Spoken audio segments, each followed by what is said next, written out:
Right, we'll start with England's batting, shall we? They've packed the batting order. They've recalled Dan Lawrence. He's gone in at 7, so presumably to try and get more runs. And they did make more, but not many more. So what do you think's going wrong?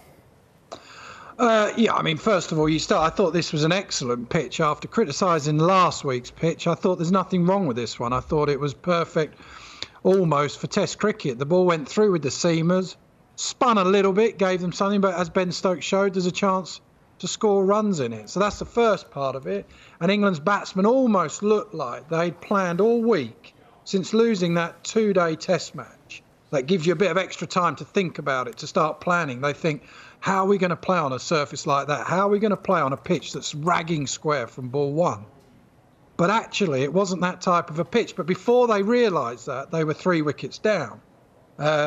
And then they've ended up against a very good Indian team. They've ended up getting bowled out for 200 and just a bit more, which I think is way short. They're not out of this game because if this pitch deteriorates, had they lost the toss, they'd be in real trouble.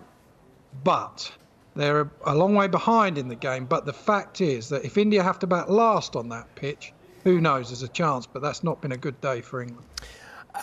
Ben Stokes and Dan Lawrence showed, though, that it is possible to bat in these conditions and to make some runs. Lawrence particularly was very attacking.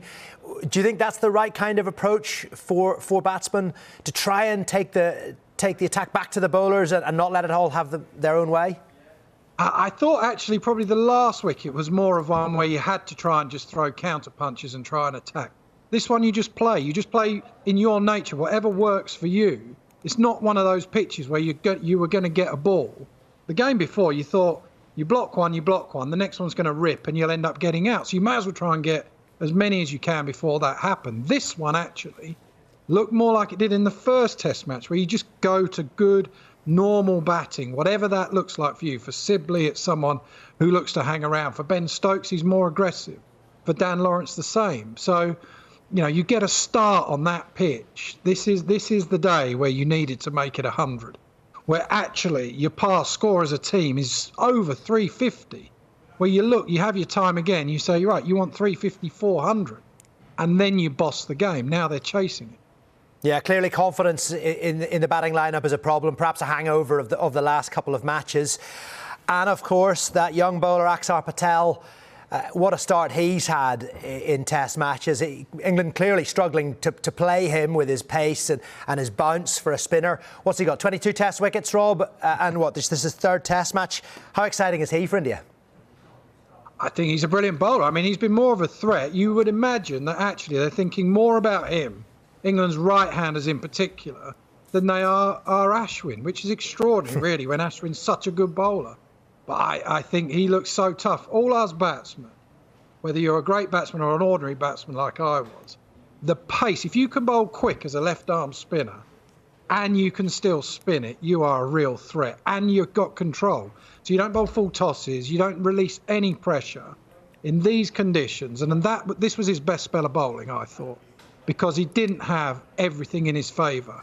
These were neutral conditions that he did brilliantly on. And yet when England, started bowling, James Anderson struck early, Shubman Gill leg before. They opened up with Ben Stokes as well, but they're the only two seamers in the squad. I mean, England talked about their selection and getting it wrong last week. Do you think this is a more balanced side? No, I don't think it's a more balanced side, that's for sure, because I would have gone with, but there's been a bit of illness in this camp, but I would have picked, let's say Jofra Archer's injured, fine. He would have been straight in that team. Then I would have gone for someone like Ollie Stone. I just believe in cricket. You have your 6 batsmen, whether one of those is an all-rounder, then your keeper, and you say to those, your job is to score the runs, and then you have your bowlers, and you say your job is to get the wickets. So what they've done, they've just given one extra batsman. And I could get that if conditions were like last week. The fact is, at the moment, they're not, but they could argue that they would have been 50 runs short because Dan Lawrence played very well as the extra batsman. Yeah, Don Best back in the side, where they clearly felt he wasn't ready for selection or ready for the surface, or perhaps low in confidence for the last couple. I mean, could he be the one to try and peg India back tomorrow? He's going to have to be. But again, we're going to see that, obviously, India's spinners are so much better than England's spinners. So on a surface that isn't offering quite as much as it has done before, it's going to be tougher for Dom Bess and Jack Leach. But, I would have played him in the last game.